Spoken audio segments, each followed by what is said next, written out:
여러분 안녕하십니까? 오늘도 여러분과 함께 한자 학습 한번 진행해 보겠습니다. 자, 지금 이 시점에서 다시 한번 제가 설명드리고 싶은 내용은 오늘 이 강의가 끝나면 역시 끝나고 나서 교재가 하나씩 찬찬히 소개가 될 것입니다.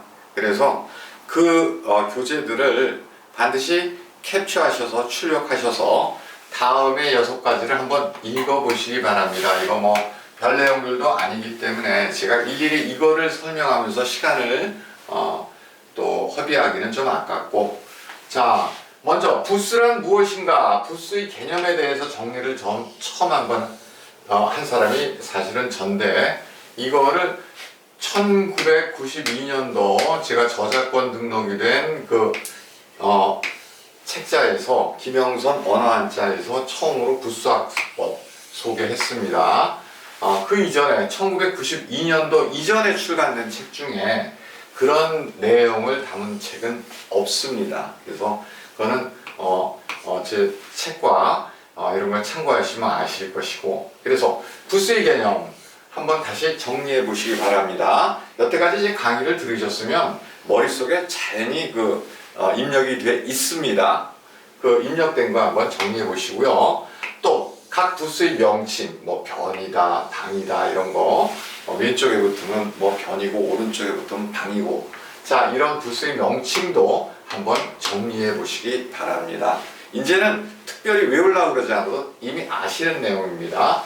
다음에 한자의 기본획과 명칭입니다. 뭐 요건 점이다, 뭐 자, 요거는 치킨점, 약간 치켜 올랐다, 꼬꼬댁 치킨이 아니고 치켜 올린 치킨점이다, 뭐 이런 한자의 기본획과 명칭 한번 그냥 읽어보시면 됩니다.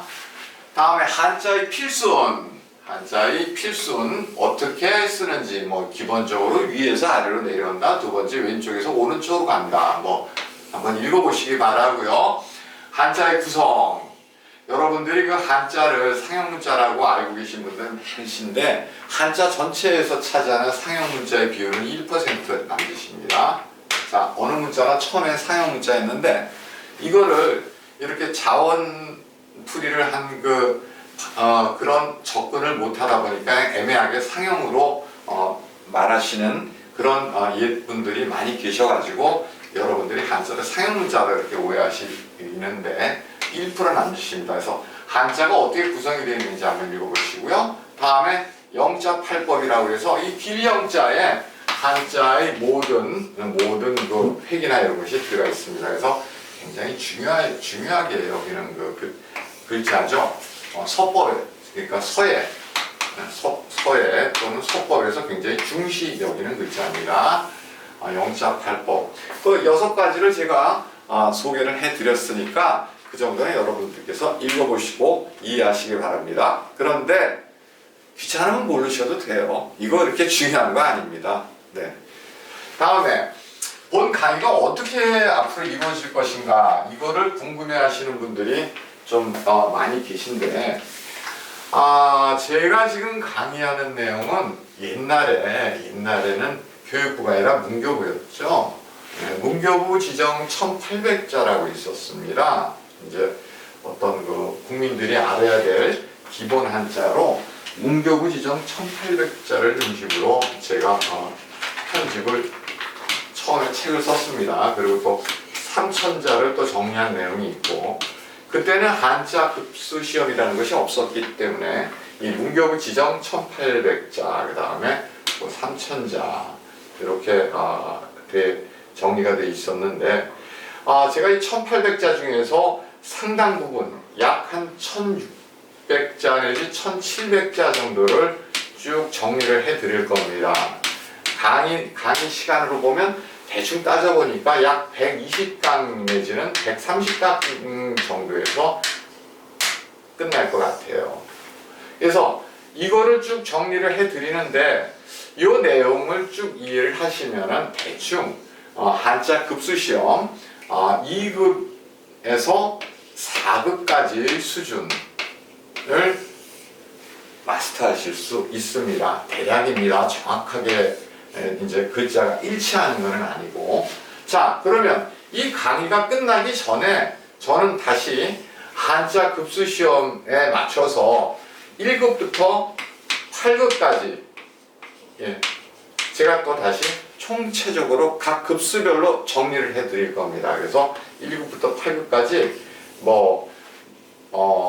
아마 그 가장 수요가 좀 많다고 그럴까요? 그런 3급부터 시작을 할 것 같은데 1급부터 8급까지 또 정리를 해 드릴 드릴 예정입니다. 그러면은 이 1800자와 더불어서 1급부터 8급까지 쭉 정리를 하면 약 800강 내지는 900강이 됩니다.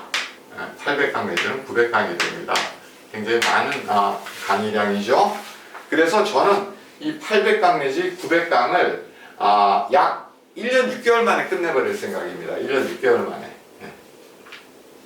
1년 6개월이니까 뭐 거의 18개월이죠. 18개월 정도에 끝낼 예정입니다. 그래서 여러분들께서는 일단 지금 강의가 되고 있는 이 내용을 쭉 따라오시면서 한자의 큰 틀을 세우시고 또 한 2급부터 4급까지 준비 4급 이하도 5급, 6급, 7급도 망라가 되겠지만은 특히 2급부터 4급까지 준비하시는 분들 이 1800자 지금 강의 쭉 들으시고요. 들으시다가 제가 다시 3급을 시작합니다. 4급을 시작합니다. 그러면 이 강의는 이 강의대로 나가고 또 3급 강의는 3급 강의대로 또 다시 시작할 겁니다. 일치하게 글자가 일치하게 또 4급 강의는 4급 강의대로 나가고 2급 강의는 2급 강의대로 나가고 그래서 필요하신 분들이 다 강의를 들으실 수 있도록 그래서 800 내지 900강의까지 제가 나가겠습니다. 물론 교재는 다 그냥 제가 캡처 떠서 쓰실 수 있도록 제공을 해드리고요. 필요하다면 제가 교재를 발간을 할까 그런 생각도 드는데 이미 제가 92년도에 발간한 책자들이 있기 때문에 좀 그거를 또 응용을 할까 이런 생각도 하고 있습니다. 그런데 한자 급수 시험을 시행하는 단체가 굉장히 많은데 이 강의 쭉 들어오신 분은 아시겠지만 한국 어문회 급수 시험이 제1회였고 첫 국가 공인이었고 제가 남강호 박사님을 모시고 처음 기획했고 진행했고 또 처음으로 시험 친 분들이 1회 시험 응시자들이 국자문화연구회라는 그 청년단체 제가 거기 회장이었는데 청년단체 회원들이 첫 1회 응시생들이었습니다. 그리고 그때 채점을 서울여대생들이 채점을 했었어요. 네, 제가 생생하게 기억을 합니다. 그래서 저는 1회 급수시험이고 최초의 국가공인시험이고 또 지금도 가장 오래된 단체인 한국어문회 기준 1급, 2급, 3급, 4급, 5급, 6급, 7급, 8급 글자 분류 어문회 기준으로 제가 강의를 하겠습니다. 그런데 어문회 외의 그 단체에서 시행하는 시험에 대해서는 제가 이 어문회하고 또 다르다고 말씀드릴 수도 없어요. 그러니까 제 강의를 쭉 들으시고 그냥 해당 급수에 맞는 시험에 응시를 하시면 제 강의만 충실히 들으셨으면 합격 100% 보장입니다. 열심히 안 들으시고 나중에 보장하지 않았느냐 이런 말씀하지 마시고요. 자, 그래서 약 800 내지 900강을 갖다가 1년 6개월 만에 저는 끝냅니다. 이거 별것도 아니고요. 그래서 앞으로 이 강의가 어떻게 나가느냐 이거 궁금해하시는 분들 위해서 다시 한번 요약했습니다. 옛날에 1800자 제가 정리한 것 중에서 1600 내지 1700자를 갖다가 한자의 기본 뿌리를 갖추기 위해서 강의를 합니다. 그냥 언어 한자라고 있죠. 언어 한자 강의 쭉 나가다가 중간 이후부터 3급 강의 별도로 나갑니다. 3급이에요. 또 4급 강의 별도로 나갑니다. 2급 강의 별도로 나갑니다. 그래서 2급부터 1급부터 8급까지 쫙 강의하고요. 지금 제가 강의하는 거 2급에서 4급 정도의 준비를 하시는 분들이 들으시면 큰 도움 정도가 아니라 거의 사실은 퍼펙트하게 커버할 수 있다고 저는 생각을 합니다. 생각을 하는 게 아니라 아주 자신합니다. 그래서 지난번에도 한번 말씀드렸지만 한자 급수 시험이 시행되기 전에는 참 이 관련 학술단체가 다들 가난했어요. 네. 한국 어문에도 옛날 그 경희궁터 서울고등학교 자리 거기 진짜 뭐 비도 새고 이랬는데 그런 데서 진짜 어렵게 학술단체 이끌어가고 남강우 박사님이 내 팔자는 거지 팔자요 그러시면서 맨날 그냥 기부금 얻으러 다니시고 그러시다가 한자 급수 시험이 이제 남강우 박사님 노력으로 이제 처음에 탄생을 했고 제가 처음에 뭐 출제라든가 여러 가지 글자 선정에 좀 이제 그때 청년으로서 또 남 박사님 하명을 받들어서 노력을 많이 했죠. 그런데 이 급수 시험이 되고 나니까 사실은 이 응시료 때문에 좀 형편이 풀리는 거예요. 그러면서 아니 왜 어문회만 그 인정을 해주느냐는 그 항의하는 단체들 내지는 급수 시험을 목표로 또 이제 좀 설립되다시피 한 단체들 뭐 이런 단체들 사이에서 좀 혼돈이 좀 있었고 또 와중에 약간의 뭐 분쟁이 있었고 그래서 저는 나는 이제 내 할 일을 다 했다라고 하고 그냥 제 길로 갔었습니다. 제 길로 갔다가 거의 한 떠난 이 최초의 책을 쓴 지 거의 한 29년 만에 또는 한자 강의라든가 이런 걸 떠난 지 20년 만에 옛날 제자들이 또 그냥 뭐 선생님 한번 하셔야 되지 않습니까? 라고 그냥 하도 또 요청을 많이 해요. 그래서 제가 옛날에 배출한 강사만 거의 한 500~600명 제가 옛날 자료에도 좀 올렸었죠. 그래서 근데 제가 한번 완벽하게 정리 한번 해보겠습니다. 그래서 800 내지 900강 모든 급수 시험 다 제가 설명하겠습니다. 다시 한번 이 강의 성격에 대해서 제가 말씀드렸고 각 급수별 강의로 들어갈 때 또 제가 처음에 조금 언급할 예정입니다. 그렇게 아시고 지금 이 언어 한자 이 부분 잘 따라오시면 됩니다.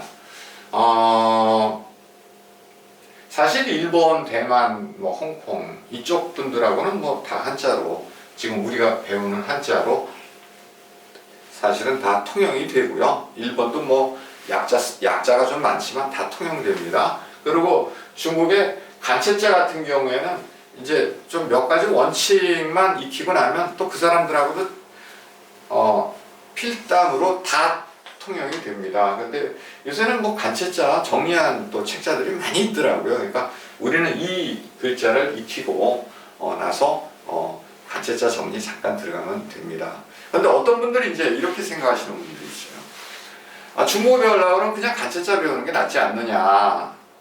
왜 정자를 배워가지고 또 간체자를 또 한번 이렇게 정리를 해야 되느냐 이렇게 생각하시는 분들이 계신데 우리가 이렇게 생각해 보시면 됩니다. 다른 언어나 다른 문자를 배울 때는 그 현지 사람들 즉 현지 사람들은 그 언어의 바다 그 문자의 바다에 빠져 있는 사람들입니다. 반면에 이쪽 그 비언어권 비문자권 사람들은 그 바다에 빠져 있는 것이 아니라 한 걸음 물러나서 배우는 사람들입니다. 그러면 접근 방법이 다른 거예요. 그 바다에 빠져 있는 사람들은 우리가 전통적인 학습 방법으로 목인법이라고 그러는데 눈도장, 눈으로 보면서 그냥 익히는 거죠. 자, 그럼 우리가 한국어를 배울 때, 어릴 때를 돌아가 보십시오. 문법부터 배웠습니까? 아니죠. 그냥 우리는 한국어의 바다, 또 한글의 바다에 빠져서 저절로 배우는 겁니다. 그런데 누가 한국어를 배운다면 우리와 같은 방식으로 외국인이 배울 수는 없습니다. 영어 마찬가지입니다. 예를 들어서 미국 사람, 영국 사람 영어의 바다에 어릴 때부터 빠져서 자연스럽게 목인법을 통해서 터득합니다. 그렇기 때문에 그들은 문법 같은 거 그렇게 중시하지 않아도 이미 체득하고 있는 거예요. 하지만 우리가 영어를 배울 때는 그런 영어의 바다의 환경이 아닙니다. 대한민국은. 그렇기 때문에 우리는 문법 구조부터 이해를 해야 영어를 배울 수가 있는 거예요.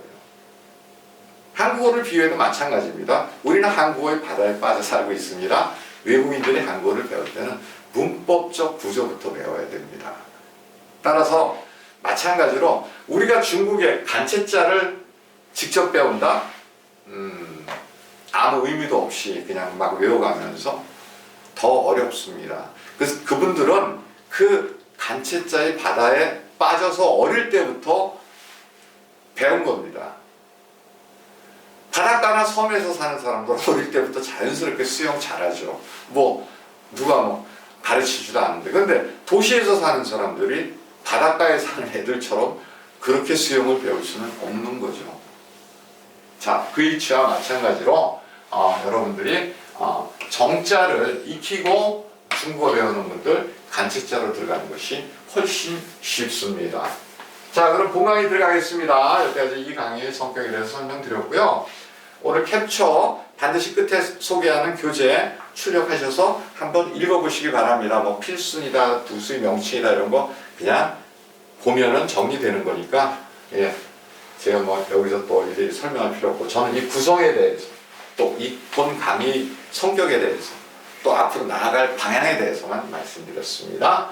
자, 물숫자, 흐르는 물의 모양을 본떴다. 그죠? 우리가 이미 부수이장에서 했죠. 변형은 어떻게 돼요? 산수변이라든가 혹은 물숫자를 이렇게 쓰기도 하죠. 자, 그럼 사물이 어떤 존재나 상태를 나타내는 점주에 자, 물숫자가 이어진 모양으로 이렇게 쓰여져 있습니다. 길영자죠. 길영자. 영자팔법에서도 이게 지워졌네요. 영자팔법에서 금방 좀 소개를 했죠. 그래서 영자팔법, 길영자가 나오는 그 해당 코너에서 제가 설명드리는 겁니다. 길영자, 물이 어떻게 돼요? 길게 이어져서 늘어져 간다는 얘기죠. 그러면은 길영자는 물수에서 나왔지만 이미 변형이 돼서 길다라는 의미를 쓰는 겁니다. 길다. 길다라는 의미가 되는 겁니다. 우리가 예를 들어서 H2O가 산소와 수소의 결합이지만 결합된 후에는 물이지 이것이 산소, 수소 이렇게는 얘기하지 않습니다. 결합해서 변했으면 변한 거죠.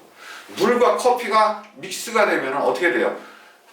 그건 커피가 되는 거지. 이게 커피 가루와 물 이렇게 분리는 하지 않습니다. 그래서 변형되면 변형된 의미로 가는 거죠. 그래서 물이지만은 물에서 나왔지만 길다라는 의미로 쓰는 겁니다. 그래서 물수의 변형이 다시 붙었죠. 물에서 길게 헤엄친다. 이걸 변형된 개념을 파악하지 못하고 물에 물이다. 이게 뭔 소리냐? 물에 물 탔다는 얘기냐? 이렇게 해석하시면 안 됩니다. 길영자 이미 길다라는 의미로 물수에서 나왔지만 변형이 됐고 그 변형됐으니까 물에서 길게 헤엄친다. 이렇게 해석이 돼야 됩니다. 헤엄칠 영자. 또 말을 말씀원이죠. 길게 읊는다. 우리가 시조 읊을 때나 읊을 영자. 사실 불교의 독경할 때도 말을 길게 읊는 겁니다. 읊을 영자.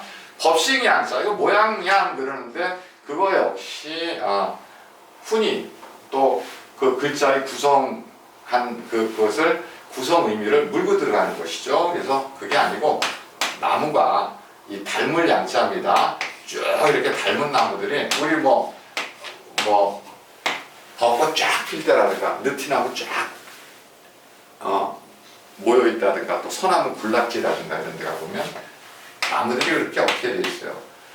닮아 있는 것들이 쫙 늘어져 있죠. 자, 그것이 하나의 법칙과 같다는 얘기입니다. 법칙이라는 거, 양식, 어떤 일정한 원칙, 룰을 얘기하죠. 자, 그럼 법식 양을 이해하기 위해서 닮을 양을 봐야 되겠네요. 이거 양에서 밑으로 늘어진 거 짧게 끊고 양이 길게 여러 마리가 양의 무리가 있으니까 서로 닮았다는 겁니다. 닮을 양자. 양들이 길게 늘어서 있으니까 서로 우리가 볼 때는 다 똑같죠. 어쩌면 외계인들이 볼 때는 만약에 외계인들이 있어가지고 지구에 왔다. 사실 지구인들 다 똑같을지도 몰라요. 그 사람들 눈에는. 여러분들 사자는 사자지 우리가 보기에 별달리 생겼던가요? 그렇죠. 양은 양이지 그렇지 않습니까? 그래서 닮을 양자, 양대가 길게 늘어져 있으니 서로 닮았다. 늘어져 있는 걸 보니까. 그러면 나무가 서로 닮은 것들이 쫙 늘어서 있으니까 하나의 법칙을 이루고 있는 것 같다는 데서 법식 양자입니다. 강강자, 자 물로서 만들어진 것, 물로서 이루어진 것.